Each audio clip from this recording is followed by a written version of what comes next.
Halo semuanya, nama saya Aryadina Priyatama. Saya mahasiswa dari Universitas Dian Nuswantoro. Dan seperti yang kita lihat, saya akan memasang CPU-nya dari awal sampai siap pakai. Nah, saya akan memasangnya di virtual desktop. Nah, program yang saya gunakan ini adalah Cisco IT Essential Virtual Desktop. Nah, sekarang kita akan memulai memasangnya. Pertama, kita akan memasang power supply-nya ini ke dalam CPU yang kosong ini. Nah, dipasang bagian bawah sini ya. Nah, kita akan memutasikan dan kabel bolongannya ini di bagian bawah dan kabelnya ini di bagian atas. Nah, setelah kita pasang, kita akan memasang sekupnya di bagian luar sini. Nah, setelah itu, kita akan memasang RAM 1, yaitu pasangnya bagian sini, bagian pojok kanan ya. Nah, kita akan memasangnya bukan seperti ini, tapi dibalik dulu. Nah, kelihatan ininya, lalu kita akan memasangnya. Jangan lupa untuk dijepit bagian kiri dan kanannya. Sama seperti RAM yang kedua, memasangnya sama seperti RAM ke-1. Ini bagian depannya seperti ini, dan kita akan menjepitnya juga bagian kiri dan kanannya. Lalu kita akan memasang CPU bagian atas ini ya. Lalu kita akan memutasikan untuk menyesuaikan posisinya. Setelah diposisikan, kita akan menutup dan menjepit penutupnya. Setelah itu, kita akan menggunakan thermal compound-nya ini di atas CPU-nya.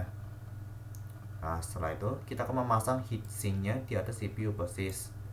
Jangan lupa untuk ditutup. Nah, setelah itu kita akan memasang kabelnya ini. Sesuaikan sesuai bolongannya ya. Setelah itu kita akan menginstal motherboardnya.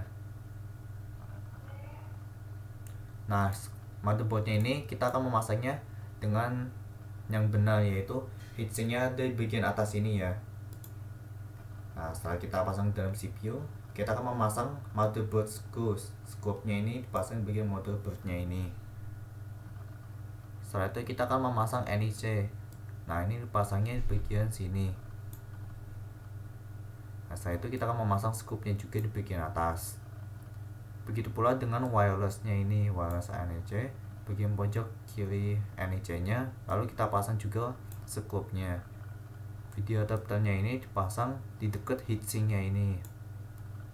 Lalu kita akan pasang scope-nya juga di bagian atas. Lalu setelah itu kita akan memasang hard disk drive-nya itu di bagian bawah sini ya. Jangan lupa untuk memasang hard disk drive ini, yang bagian putih-putihnya akan kita pasang di bagian atasnya. Nah, setelah itu kita akan memasang scope-nya di bagian samping kanan kiri. Setelah itu kita akan memasang optical drive-nya ini, tempat pemasukan DVD di bagian atas bagian depan CPU-nya. Jangan lupa logo DVD-nya berada di bagian atas ya. Setelah itu kita akan memasang scope-nya juga bagian kanan kirinya. Lalu kita akan memasang floppy drive-nya ini di bagian bawah sini ya. Jangan lupa yang ada bolongannya ini berada di bagian atas. Nah, setelah itu kita pasang juga scope-nya sama kayak optical drive-nya ini. Lalu setelah itu kita akan memasang semua kabel yang berada di motherboard-nya ini. Pertama di bagian pojok kiri ini, kita akan memasangnya di bagian lubang kecil ini. Jangan lupa untuk dirotasikan untuk menyesuaikan bolongannya. Begitu pula dengan kabel yang ini ya, hitam ini kita akan pasang di bagian HDD-nya, di bagian pojok sini ya. Nah, setelah itu yang kabelnya ini kita akan pasang di bagian atas HDD-nya. Jangan lupa dirotasikan untuk menyesuaikan bolongannya bagian sini. Setelah itu kita akan memasang kabelnya ini di bagian paling atas ini. Nah, untuk kabel yang banyak ini kita akan pasang di bagian sini. Kita rotasikan untuk menyesuaikan ya, Setelah itu kita akan memasang kabel yang 4 ini di bagian pojok kiri ini di dekat heatsink. Sesuaikan dulu, iya, masuk. Nah, setelah itu kita akan masang patah kabel ini, PATA kabel, di bagian pojok sini dekat RAM. Nah, itu kita akan sesuaikan. Nah, setelah itu ini jangan lupa dipasang juga di bagian atas ini. Nah, setelah itu kita akan memasang floppy kabelnya ini dekatnya PATA kabelnya ini dekat RAM. Nah, sama kita akan menyesuaikan pemasukannya. Nah, setelah itu yang pemasukannya ini juga kita masukkan di atas HDD nya ini.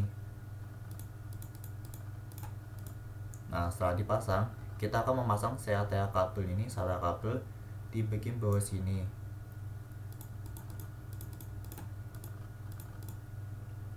Nah, dan urutan kabelnya ini kita akan pasang di bagian HDD nya juga. Nah, maaf, itu tadi salah pencet. Kalau ada kesalahan pencetnya, kita akan memasangnya lagi sama seperti itu. Nah, setelah itu kita akan memasang case panelsnya ini untuk menutup bagian kanan kiri CPU nya ini. Jangan lupa untuk menaruh scoopnya itu di bagian belakang CPU nya. Nah, lalu kita akan menuju bagian belakang CPU nya. Pertama, kabel monitor ini kita akan pasang di bagian sini yang ada bolongan trapesiumnya. Lalu kita sesuaikan dan masukkan. Setelah itu kita akan memasang kabel keyboardnya ini yang bagian bolongan ungu ini. Sama seperti semuanya kita itu sesuaikan dan masukkan ya. Setelah itu kita akan memasang ini kabel mouse-nya di samping persis bagian kabel keyboardnya ya. Setelah masuk kita pasang kabel USB ini di bagian antara keempatnya ini, terserah di bagian mana ya. Setelah itu kita menuju kabel Ethernet. Nah, ini kabelnya kan kita pasang di bagian sini. Masukannya sama, disesuaikan dan dimasukkan. Lalu kita akan memasang wireless antenanya. Nah, wireless antena kita pasang di bagian bawah sini, di pojok bawahnya Ethernet. Setelah itu kita akan memasang power cord-nya ini yang terakhir di bagian pojok paling atas ini ya. Kita sesuaikan ya. Selesai, dan akhirnya kita sudah membuat CPU siap pakai untuk di komputer yang tersedia. Oke, itu sekian dari saya. Terima kasih telah menonton, semoga bermanfaat. Sampai jumpa.